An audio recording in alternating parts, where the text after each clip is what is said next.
الحمد لله رب العالمين، والصلاة والسلام على أشرف الأنبياء والمرسلين سيدنا محمد وآله وأصحابه أجمعين.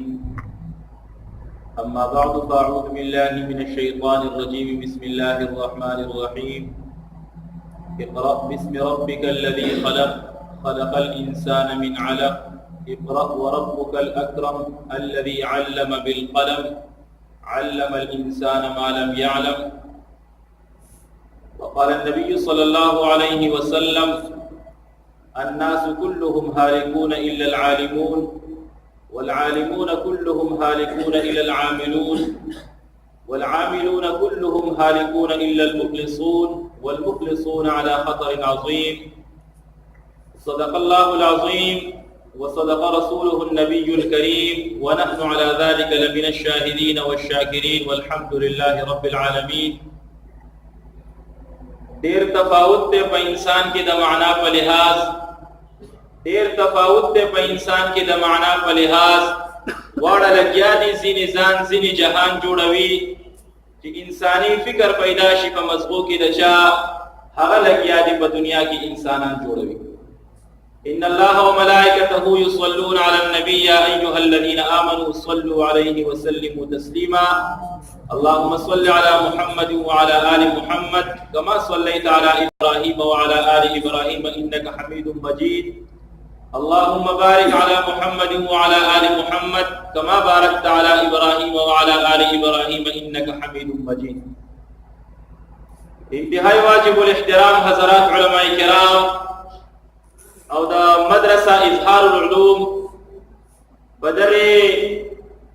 اولانی بابرکتا مجلس کے شریک دا اللہ پدی عظیم کور کے زما دا اللہ پدین مین و غیرت مند مسلمانانو سپندروب مشران حمزول ازوانان او دا در ادارے لیلو قبو طالب علمانو دا طولنا والز منتظمینو تا مبارکباد پیش کوم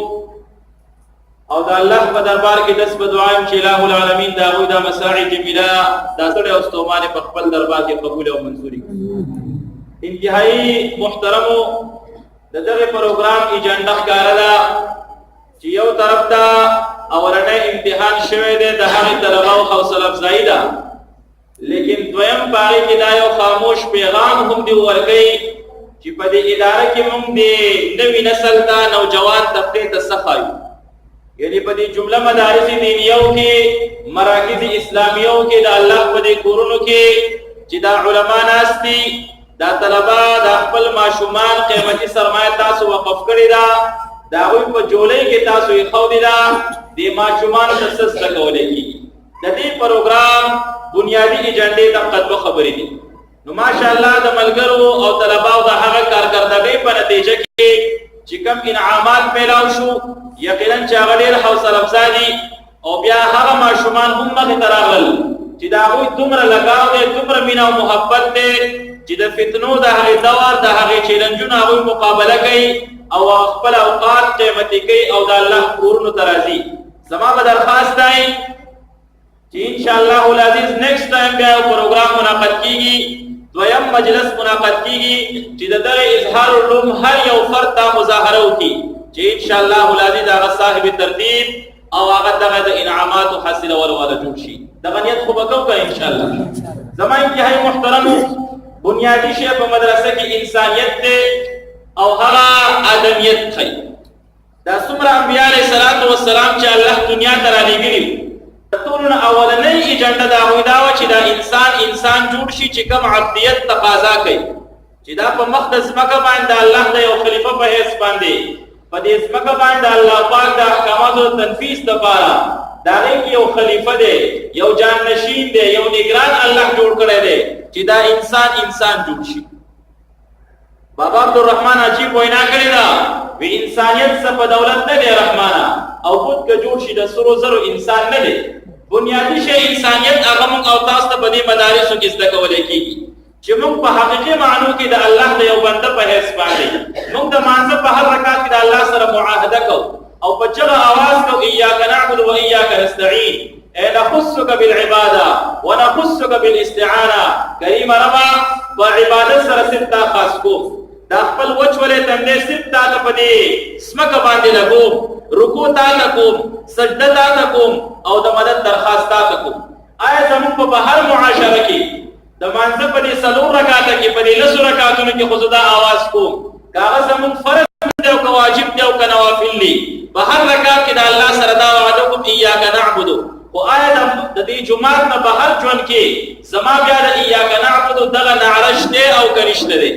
زما په معاملاتو کې شته او که نشته؟ زما په اخلاقیاتو کې شته او که نشته؟ زما په طرز زندګۍ کې شته او که نشته؟ زما په طرز معاشرت کې بلکې زما په غم او خالۍ کې بیا در الله ته आवाज شته او که نشته؟ بیا در پیغمبر په خپل مبارکه باندې چې دغه لوی رب کوم احکامات نازل کړي دي د قران کریم په شکل کې د احادیث مبارکو په شکل کې، آیا زما په انفرادي اجتماعي ژوند کې شته او که نشته؟ دا مدارس، دا مراکز او دا مساجد، دا علما او دا کم شاګردان طلبه چې وتناس دي، دنیا دې دغه یو نقطه دنیا لري. دیو جن پیغمبر علیه الصلاۃ والسلام فرمایي چې دا ټول انسانیت په تاوان کې روان دي، جمله انسانیت په تاوان کې روان دي، مگر اهل علم دا غیره بچتي چې هغه سره سپوه زده کړي، هغه د قران او حدیث سره مناسبت قائم کړي، وای علماء ته بچتي. خو بیا فرمایي دا علماء هم په تاوان کې دي، مگر په خپل علم باندې عمل کوونکي دا غیره بچتي. نو بنیادی شی په خپل علم باندې هغه عمل کول دي او د انسان کې د انسانیت پیدا کېدل دي. زموږ د یونان کې یو لوی حکیم تیر شوی سقراط دغه نامه او زموږ د میډیکل، زموږ د طب دغه موجود او ایجاد کولنده هغه انسان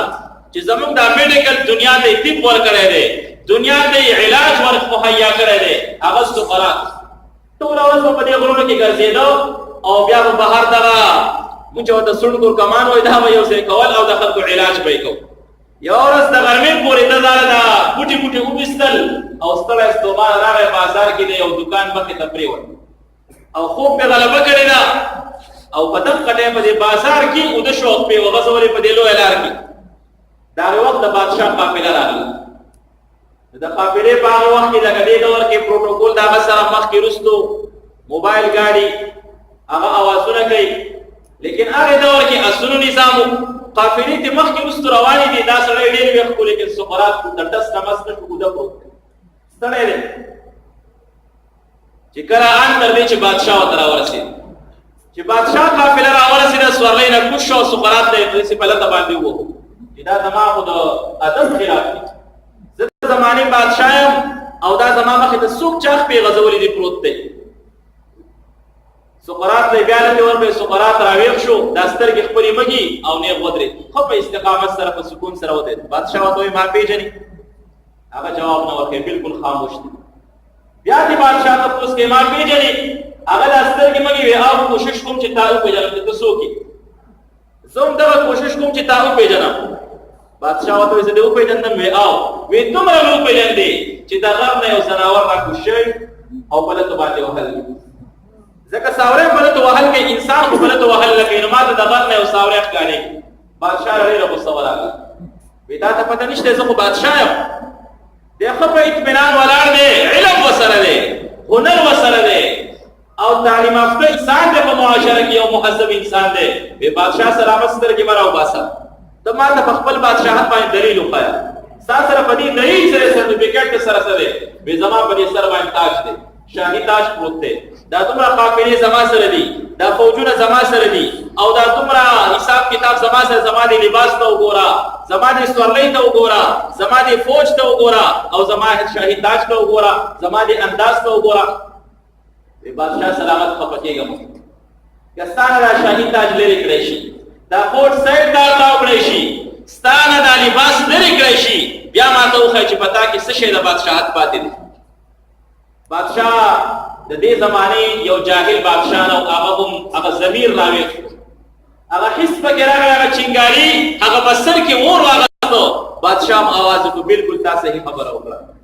بیا والله سقراط ګویانه شو، وایي بادشاه سلامت بنیادي شی په انسان کې انسانیت دی.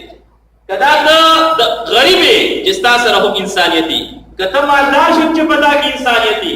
په دا یو صلاحیت دی، دا یو علم دی، دا یو استعداد دی، دا یو پوهه ده، د هغې تعلق د بادشاهت سره نشته. دا خو خارجي شیزونه دي، دې مدرسه کې هغه انسانت ښودلی کېږي که دا ماشوم دا طالب علم د کم خاندان سره تعلق دی د ده خاندان کې به د عزت په سیوا ورکوي کمی به دې نه دا به هغه سرمایه ولا ورکوي دا مفتیان کرام او دا علما کرام هغه سرمایه ورکوي که دا ماشوم په دنیا کې یوازې رواني د هغه سره به هم دغه اصلحه وي دغه علم به ورسره ملګری دغه ښایست به ورسره ملګری د دنیا په کومه مرحله کې دا انسان ژوند تېروي دا علم د هغه نه لرې کېږي نه او بیا د هغې سره سره ان تر دې چې دنیا کې د خپل ژوند تېر کړي خپل ټینور کمپلیټ کې مکمل کړي او دا انسان کور ته راشي قبر ته راشي هلته ورسره هم بیا موجود وي هغه سرمایه چې هغه علم دی هغه قرآن دی هغه انسانیت دی هغه پوهه ده هغه انساني همدردي ده هغه شرافت دی هغه کرامت او بزرګي ده هغه ادب او احترام دی هغه شفقت او محبت دی دا الله په دې کورونو کې دغه څه ښودلی کېږي تاسو ډېر خوش قسمته یې چې تاسو خپل ماشومان د هغې حکماو په لاسونو کې ورکړي دي د هغې زمانې د هغې پوهه خلکو په لاسونو کې تاسو ورکړي دي او دا 2-3 ګنټې اوقات خو تاسو وقف کړي دي دا ماشومان د یو مصري سره په مصري خانه کې هم تېرولی شي لیکن الحمدلله تاسو د دانشمندۍ فیصله کړې ده او زما امید دا دی چې تاسو په دې خپله فیصله باندې نادم او پښیمانه نه شئ په دې الحمدلله دې موږ ووایو چې الحمدلله نن زموږ په دې کلي کې زموږ د کلي علما دا تاسو دویمه خوش قسمتي ده ستاسو په خپل کلي کې او د کلي علماو په نګرانۍ کې چې هغه د معاشرې د هغې په دې رهن سهن باندې د دې معاشرې د دې کلي د هغې په دستور او کلچر باندې د هغې په کلتور باندې پوهه خلک دی او ناست دی د الله کلام دې ماشومانو ته ښیي زما په دعا چې الله پاک دغه اظهار العلوم مدرسې را مزید 3 توګنې او 4 توګنې ترقیات نصیب کړي او دا دې پوره سیمې دپاره الله پاک د علم او عمل یو عظیم مرکز هغه جوړ کړي نو ما عرض دا کو چې دا الله رسول فرمایي چې دا ټول انسانان په هلاکت کې دي علما د هغې نه بچ دي لیکن وایي علما چې دي هغه هم په تاوان کې دي مګر عمل کوونکي چې په خپل علم باندې د هغوی عمل وي ځکه د علم سره عمل هغه شرط دی او بیا فرمایي دغه عمل کوونکي هم په تاوان کې دي مګر په عمل کې اخلاص پیدا کوونکي د هغې نه بچ دي او اخره کې فرمایي دغه مخلصان هم په لویه خطره کې دي ځکه چې فکر آخرت گویا کې زموږ د نجات لپاره په دې حدیث مبارک کې یو څلور بنیادي اصول مخترع کړي د الله رسول چې نمبر 1 علم دی دویم د هغې سره عمل دی دریم اخلاص دی او څلورم فکر آخرت دی چې کله یو انسان هغه کې علم هم راغی په علم باندې عمل هم راغی او د هغې سره سره اخلاص هم په اعمالو کې پیدا شو او فکر آخرت هم پیدا شو بیا د دغه انسان لپاره کامیابي ده او دا غیر رستو موږ به د رب العالمین د فضل امیدوار یو چې اوس به الله پاک خپل فضل او خپل احسان به زموږ سره شاملوي ځکه د الله د فضل نه بغیر په هغې څه کېږي نه زموږ سره لوی علم هم راغی عمل هم راغی لیکن فضل خداوندي نشته د الله طرف نه کرم نشته احسان نشته نو بیا به هم ناکامي بني اسرائیلو کې یو لوی انسان تېر شوی دی پیغمبر علیه الصلاة والسلام حدیث مبارک کې د هغه واقعه ذکر کړې ده چې بني اسرائیلو کې یو کس دی ډېره زمانه یې د الله بندګي هم کوله او د هغې سره سره خپل دنیاوي چې کوم کاروبار روزګار دی هغه به هم کو حلاله مزدوري د الله رسول فرمایي الکاسب حبیب الله دا کسب کوونکی د الله دوست دی نن هغه لیبر او مزدور طبقې نه سلام پیش کول پکار دي چې هغوی خوله توی کړي او ما او تا مکان فراهم کړي ما او تا د دکان فراهم کړي هغه په قواضي لپاسه ناسي ګرمي هم برداشت کوي یخني هم برداشت کوي د هغې طبقې په معاشره کې ډېر احترام کوي ځکه الله ورته خپل دوست ویلي دي هغوی ته به په کمزور سپک نظر باندې نه ګورئ نو ما عرض دا کوم دغه انسان به خپل محنت مزدوري هم کوله او د هغې سره سره به د الله یاد به هم کو بیا یو وخت کې سوچ وکړو یاره مې زه خو دا دومره محنت مزدوري وکړم الله هم یادوم اوس مې آخر وخت دی وصرف او صرف الله یادول پکار دي دا محنت مزدوري پرېږدم هغه ادیانو کې مخکیني دینونو کې هغې ته رهبانیت وایي جدا په یو غار کې کېناستل په خانقاه کې کېناستل او صرف الله الله کول د دنیا ترک دنیا پرېښودل او د ځان زاهد جوړول دنیا نه بې رغبته جوړول زموږ په دین کې نبي علیه السلام وایي هغه رهبانیت په دې دین کې نشته ځکه دا اجتماعي دین دی بهرحال هغه کس ولګي او پورې پرېښود د سمندر په غاړه باندې کېناسته دریاب په غاړه باندې وی وس په صرف الله یادو چې دا کېناستو رب العالمین په هغه ځای کې داغه لپاره د اوبو انتظام یو پګه چې نه پیدا شو او په خوا کې رب العالمین د انار یو ونه پیدا کړه او فوري تور هغه دانې ونیولې دې سړي په دورسي یو ګلاس داغې نو بس کړي او یو به د انار دانه پړه او 1500 کال د الله بندگی په دغه شان باندې وکړه 1500 کال اخر کې د الله نه دعا وکړه الله مرګ بخامه خیراتي کو چې کله مال مرګ راځي او ته مال مرګ راولي وې د سجدې په حالت کې مال مرګ راولي دغه د سجدې را نبی عليه السلام فرمایي تاسو چې په کوم حالت کې مړ شئ په دغه حالت کې ورته کېږي دیو جن ګوره هر وخت کې سوچ پکار دی چې اسره په دغه حالت کې مال مرګ راشي دا سوچ پکار دی هرته او بیم دا وې زما چې کوم ډېر باډي دا زما چې کوم جسم دی دا په دې اسمه باندې بیا حرام کی ځکه دا اسمه بیا د انسان دا باډي خوري صرف د انبیاء علیه السلام جسمونه الله پاک پس مکه حرام کړی دي چې دا هو د هیڅ دا په 500 سره کال تیریږي او په اربلو وخت تیریږي دې دا هیڅ نقصان نه پېښ کوي دا د پیغمبر دا جسم دا ډېر باډي الله پس مکه حرام کړی دا باقي چې کوم خلق دي دا سلګ وخت تیر شي اډو کې چې ریزي چې خبره ختم شي الله پاک دا سي انتظام کو دا دوړ دعاګانې ولا قبول کړي چې کله دې مرګ ولا راغی د سجدې په حالت کې ولا مرګ راغی او دویم نمبر باغزه باندې الله پاک مونږ راوخه جوړي او دغه شان په دې اسمه باندې پاتې شو او هغه طرف ته رسول تلین شو چې کله دې وفات شو الله پاک فرشتو ته حکم وکړ چې زما په فضل باندې جنت داخل زما په فضل باندې جنت ته داخل کی دې انسان په ځړه کې وسوسه راغله ځکه الله ور علیم بذات الصدور ذات دی هغه د سینو چې کم پټ راز دی باغیم الله کوي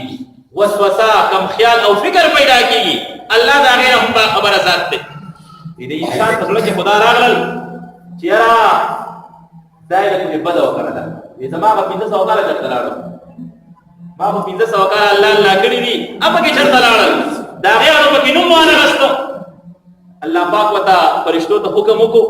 وېدا سره روان کې او د جهنم ته د زر کاله فاصله باندې ودروي دومره فاصله چې زر کاله په منځ کې فاصله او جهنم ته ودروي مخامخ کې نو زر کاله فاصله به څومره سی وای لیکن دا سړی چې وته مخامخ کو داخل شوی وته نه دی په منځ کې زر کاله فاصله ده لیکن د جهنم تفش حرارت دومره سی واو چې دې ټول وچو دومره جبه راوته قران کریم کې الله فرمایي قل نار جهنم اشد حرا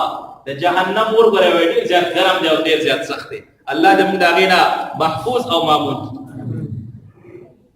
دا چې دې کله وچو جبه راوته فرشتو ته وي په پاکه چې کوم ملګری دي وي تر د اوبو ګټ په میلاو نشي هغه ته وي دلته اوبو میلاويږي لیکن په قیمت باندې میلاويږي وی قیمت څومره ده وی د یو ګلاس اوبو 500 سال عبادت ده دوی زما سره یو 500 کال شته خو یو ګټ په پکار دي وی غریبای لاس دراکو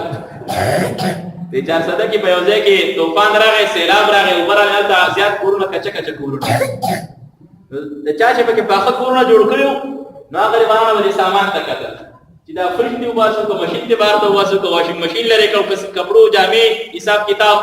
یو بګي یو غریب سره دا غسر یو صادرو صادره راوغست په کوګي واچو بار ته د غریبۍ لاس نه راکو دې زماري استفادې کی ته د خپل ځان دغه مریض د جهان دغه ما او ظاهر استا ثواب زما ګناه ته چرته رسی ما غریب جو بار ته روان شو نو دې کسوي چې یاره کار یو کو د خیر سره 1500 کال خدماشته چې ول دا جبدن نشي د چې پینځ او به وس کړي او ګلاس به وس کړي لکه دې گزارو شو الله پاک بیا فرشتو ته حکم وکړي وسه د جنت دروازې لا بیا مو چې بیا یې بوتلو یو وسته سخیال دی یو الله ستاسو فصل باندې بداخلي کوم ځکه چې څوک وسو خبره ختم شو الله پاک ته وینا دا چې د سمندر په غاړه کوم 1500 کال یو انار دانه خورلې دا هر ورځ یو ګلاس وبس کړي دا غي قیمت را اخلا دا خو صرف یو ګلاس وبو قیمت ده په یو انار کې څومره دانی دا خورلې دي هغه یو ګلاس وبو قیمت راواله بیا خو نور زموږ سره سنشته که په قیمت باندې شي چې د دې اوبو هغه انعام چې الله زموږ سره کم کړی دی هغه موږ شکر کوو نو الله دې زموږ سره د خپل فضل او کرم معاملې فرمایي او هغه وایي چې ما او تا خپل ظاهري ډانچه جوړ هارون الرشید بنو عباس کې لوی بادشاہ تیر شوی دی او د خپل وخت یو عادل حکمران تیر شوی دی یو وخت یو کس راغی حکیم وی بادشاہ امیر المؤمنین په وخت کې لقب امیر المؤمنین دا ټایټل و بادشاہ. وی امیر المؤمنین ته ماته وایا کته تګې شي او دا د یو ګلاس اوبو ضرورت شي ته په څومره قیمت باندې واخلې؟ وی په خپل نیم بادشاہت باندې.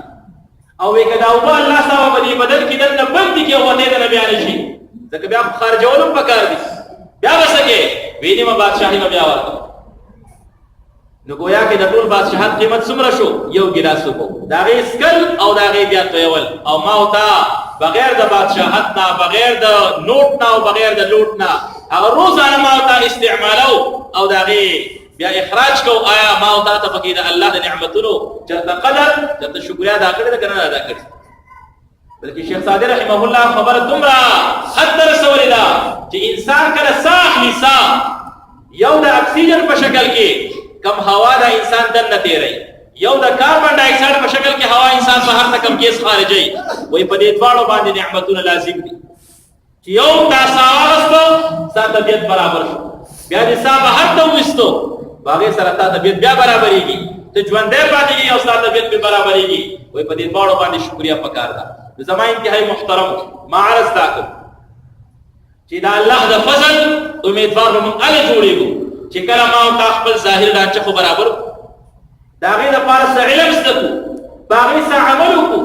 په ځان کې په اعمالو کې اخلاص پیدا کړو او بیا وروستو تمنا کوو آواز کوو چې تیرے محبوب کی یا رب شباہت لے کے آیا ہوں حقیقت اس کو تو کر دے میں صورت لے کے آیا ہوں. ما خو یو شکل خپل کړی دی خپل ماشوم مې مدرسې ته راوستو د علماو په ټولۍ کې مې کېښودو زما خو خپل ژوند هغه بهر مصروف دی یا په خپلو مصروفیاتو کې ما خو خپل فرایض ادا کړل د حرامو نه ځان ساتم ماشومان مې مدرسې ته راوستل د خپل کوشش موافق زکات ورکوم یوه ډانچه مې جوړه کړې ده لیکن کریم ربا زما باطن ته برابر انا به بیا الله د فضل موږ امیدوار یو لیکن فرایض نه ادا کول د زکات ته ټیکس ویل او دغه رنګې نور چې کوم حقوق دي قرآن کریم ذکر کړي دي هغه حقوق سرته نه رسول په هغې پورې خندا کول او بیا زه په تمه یم چې جنت ټیکهدار به زه یم نو ای خیال است و محال است جنون دا بیا لیونتوب دی. نو ما عرض دا کوو نن به زموږ دقه یو فکر چې زموږ د نجات دپاره زموږ د خلاصي دپاره د حدیث مبارک کې نبي علیه السلام څلور فارمولې ذکر کړي دي یو څلور هغه اصول ذکر کړي دي چې ګوره نمبر 1 علم دا علم سره عمل او په عمل کې اخلاص پیدا کول نمبر 3 څلورم نمبر فکر آخرت چې کله علم ما او تاسو دکو او بیا د هغې سره عمل به موږ د خپل علم موافق وکړو او بیا د هغې سره ما او تاسو سره فکر آخرت پیدا شو یقینا دنیا کې به هم زموږ کامیابي آخرت کې به هم زموږ کامیابي او بیا د علماو شان د علماو مرتبه د هغې مقام به څومره یو موقع کې نبی علیه السلام د صحابو شکوه وکړه شکایت یې ګیله یې وکړه خپل یو فریاد کوي وی د الله رسوله په دنیا کې خو ته موږ ته نږدې ځکه ته زموږ امام یې موږ ستا مقتدیان ته زموږ رهبر او رهنما یې موږ په ستا پیروکار یو که ته مخکې په سفر کې موږ ستا وروستو یو او هر ځای کې موږ څنګ په څنګ ولاړ یو لیکن آخرت کې خو ستا ډېره لویه مرتبه امام الانبیا یې ته به موږ ته په کوم ځای کې میلاوېږي آخرت کې نبی علیہ السلام باغ ژوند کې باغ دور کې اصول ذکر کړل اصول او داسې اصول ذکر کړل چې زما او ستا لپاره هم دي. نبی علیہ السلام وفرمایل المرء مع من احب من تشبه بقوم فهو منهم چې دنیا کې د چا سره چا ناسته ولاړه کوله آخرت کې به هم د هغوی ملګری. دنیا کې ما او تا د علماو سره ناست یو د علماو په مجلسونو کې ناست یو مدارسو کې ژوند تېرو مراکزو کې ژوند تېرو مساجدو کې ژوند تېرو د منبر او محراب د خلکو سره زموږ تعلق دی محبت دی او عقیدت دی زموږ رب نه به امید دی چې آخر کې به حشر زموږ د هغوی سره کېږي. آیا په هغې حشر باندې موږ خوشحاله یو که خوشحاله نه یو؟ د خپل اوقات په فارغ وو دې نه به خپل ټایمونه وباسو او د دغې مدرسې دپاره چې دا موږ ته کم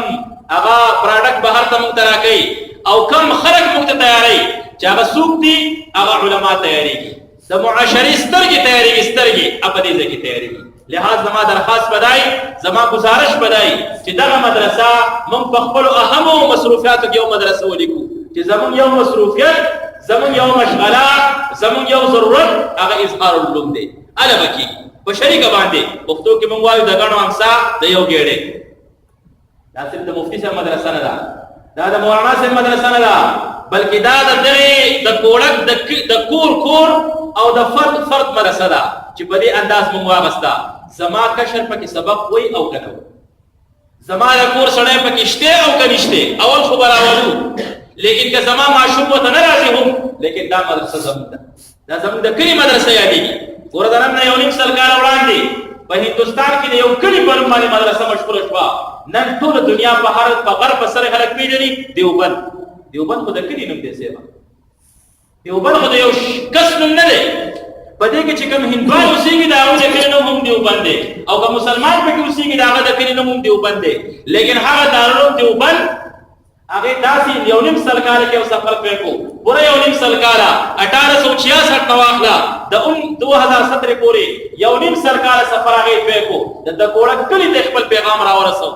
د وشو دلتان د غرب سوکړی کې چې څوک ناشته هغه د لا اله الا الله او د محمد رسول الله आवाज ورسو دا باسین کوهستان په ګټ کې پیغام ورسو او چاینا ته خپل پیغام ورسو عربو ته ورسو عجمو ته خپل پیغام ورسو د قران کریم د ترجمه په انداز کې د تفسیر په انداز کې د مسائل په انداز کې د معاملات په دنیا کې د اخلاقیات په دنیا کې ان تر دې چې په دې دنیا کې د حکمرانی په انداز کې هم دارالعلوم دیوبند یو پیغام دنیا ته ورکړي نن هغه ولې هغه یو کله لیکن هغه کله قرباني و هغه خلکو کې اخلاص و هغه کې محبت و د هغه اخلاص او د هغه محبت په انداز باندې نن الحمدلله هغه کله یادېږي هغه وطن یادېږي او هغه ملک یادېږي زمون با تمنا دلی دای زمون د زړه ارزو به خدای الله پاک دا کله هم د دارالعلوم دیوبند په شان یو عظیم کله وګرځي چې د دې خواوشه څومره مسافات دي هر کلی ته دا دارالعلوم مظهرلوم هغه دا یو پیغام ورسیږي او دا د کوړک د کلی دا نوم په دې کې روښانه شي د علم په دنیا کې مختلفو حیثیتونو سره کلی هغه مشهوريږي چې دا کله زمون یو علمي کله شمار شي دا به اره علمي کله شماريږي چې موږ په شریک باندې داغه د مارا بلاتړو کو په شریک باندې داغه ممکنو او تاسو کو چې آیا د دې مدرسې د دې دارالعلوم ضرورت څه دي آیا د دې طلباو څه ضرورت ده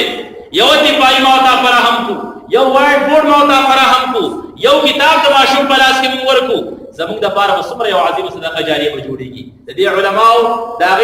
داغه په علم کې به زموږ حصے دغه نیتونه به کوو ان شاء الله زه دې ماشومان ته مبارکباد پېښ کوم او چې څومره منتسبین دي د حضرت مفتی صاحب په مشرۍ کې چې دا څومره رفقا دغه سره په دې کې شامل دي په دغه کار خیر کې الله دې داوی دا مساعي جمیله قبول او منظور کړي او دا کومه قافله دا کوم سفر چې او شروع کړی دی الله دې دا سفر ډیر مبارک د هر قسم شرور فتنو دې الله پاک محفوظ وساتي او چونکه دا زمون گاوند دی زمون د یو بل سره کلویږي شریک ده تړون شریک دی نو دا زه د خپل مدرسې د جامع دارالعلوم سواد داغه د یو شاخ په حساب باندې داغه د یو برانچ په حساب باندې بلکې داغه